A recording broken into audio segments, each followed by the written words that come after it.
Rather than talking about new innovations or AI predictions, I want to talk about work and life for a minute. Not in a hustle bro kind of way, not in that productivity guru type of way, just real life. Because if you're anything like me, you're tired in a really specific way. You're not tired like you need to take a nap or you're not getting enough sleep. You're tired like you're doing a lot. You're staying busy, you're being responsible, and yet you're still missing all the moments that actually matter to you. With 2026 coming up, I know it usually happens. People start talking about New Year's resolutions. Yeah, I'm going to get that gym membership. I'm going to get fit.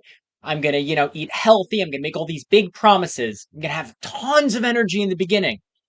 And then life shows up. You miss a day, then another, then another. It all starts to feel less urgent. And by February, it's gone. Not because you didn't care, not because you didn't want to do it, but because nothing in your life actually changed to support it. So instead of doing that routine again and again and again, let me share something that actually helped me and might help you. Rather than repeating what doesn't work, I want to workshop something that does.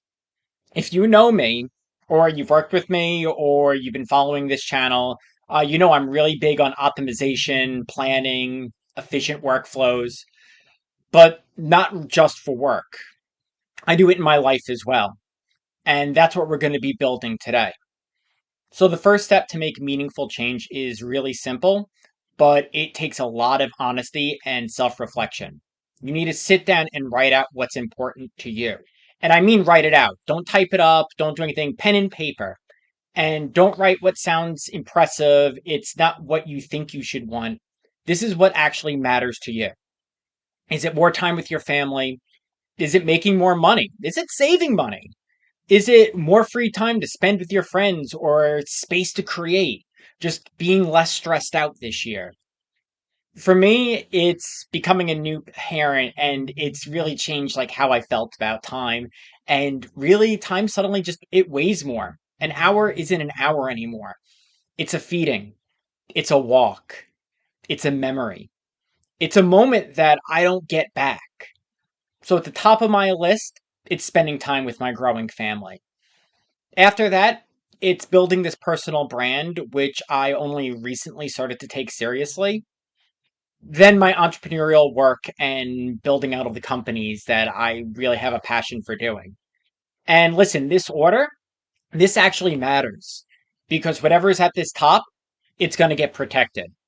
And knowing what you want in life is one thing, but stopping at knowing, that's just wishful thinking. You have to map out how it's going to go. Not on your head, again, on paper. Boxes, arrows, flows, step by step. This is going to be the same kind of map that you would do for a operational workflow, or if you're going to build something on Zapier or make.com. You're going to make a workflow that's not just manifesting some kind of vision board of what you want. You're designing a path to success. And once that map exists, everything else is going to get questioned. Ask yourself, what isn't on my map and why isn't it here? Does this move me closer to what I actually care about? Can this get automated? Can this be reduced? Can this be combined with something else? Or can we just remove it entirely? Now, let's talk about reality. Most of us have that 9 to 5 job and you can't just delete it. You can't automate it away, but you can design around it. Do you gain anything from your 9 to 5 other than that paycheck? Are you learning a trade or a skill that you actually have passion around? Does your job respect your boundaries? Do you even have boundaries?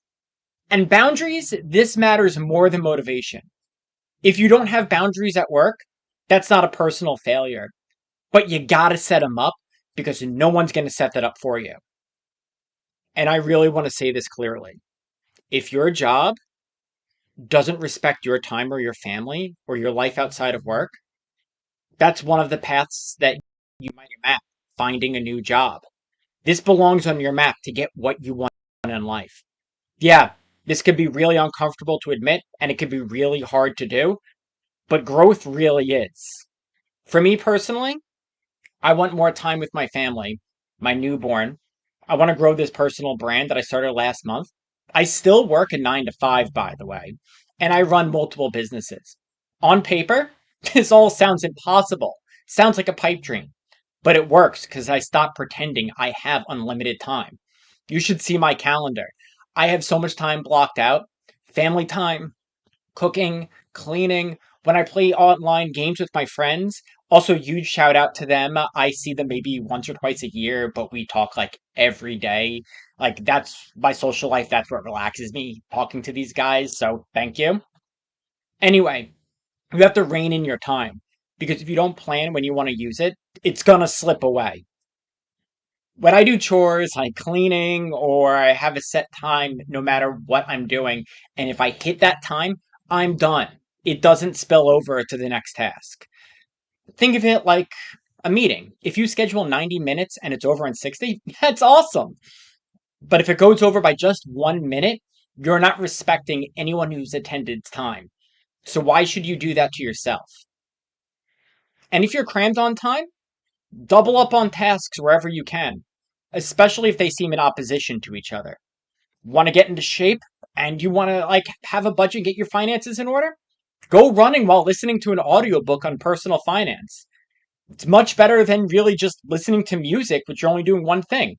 Honestly, it's like you're lifting that debt way over your head that you've been buried under every rep. I'll take my kid out for a walk in a stroller and talk to him about business ideas. He's 5 months old. He has no clue what I'm saying.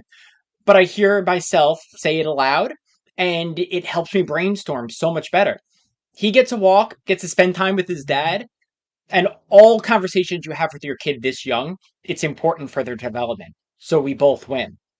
Or, I'll go take the family to the park, get some great photos together. Some of them, they actually become stock photos for Instagram and LinkedIn posts. It's winter. Go out there and build a snowman. Take a photo of the snowman. Snowmen are great content, by the way. 3 layers, perfect metaphor for building anything in stages.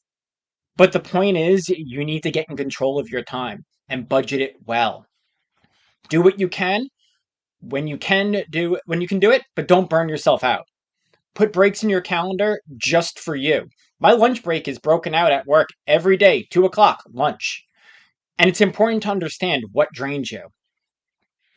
Tiny things that quietly eat your energy. Running errands every other day, constant grocery store trips, deciding what's for dinner every night, forgetting bills, messy calendars, always reacting and not acting. This is where systems can actually change your life. When I walk the dog, I give my mom a call every day, twice a day. She lives in Florida, so I don't get to see her a lot, but we chat every day. I grocery shop twice a month.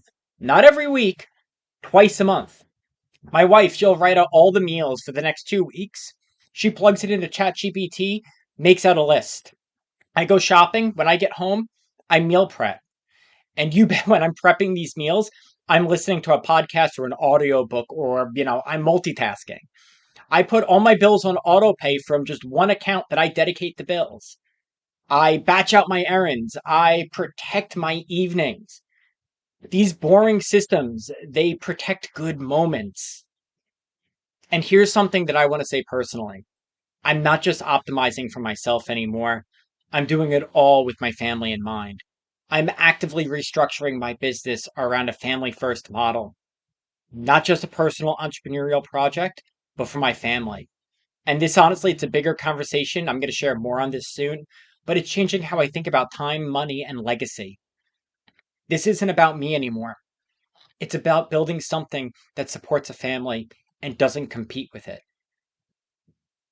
So here's the takeaway. This isn't about doing more.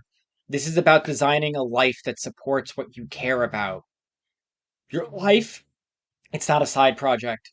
Treat it like something worth planning. Map it, build around it, protect it. Momentum, it's not luck, it's structure. And when your life systems support your values, you stop feeling like you're behind. You start feeling like you're in the present. That's the real win. All right. Thank you all so much for listening to me today. If you like what you heard, don't forget to like, subscribe, hit that bell. Comment below something that, you want to map out in 2026. And yeah, I'll see you next year. Happy New Year. Happy end of 2025. Looking forward to chatting with you all in 2026.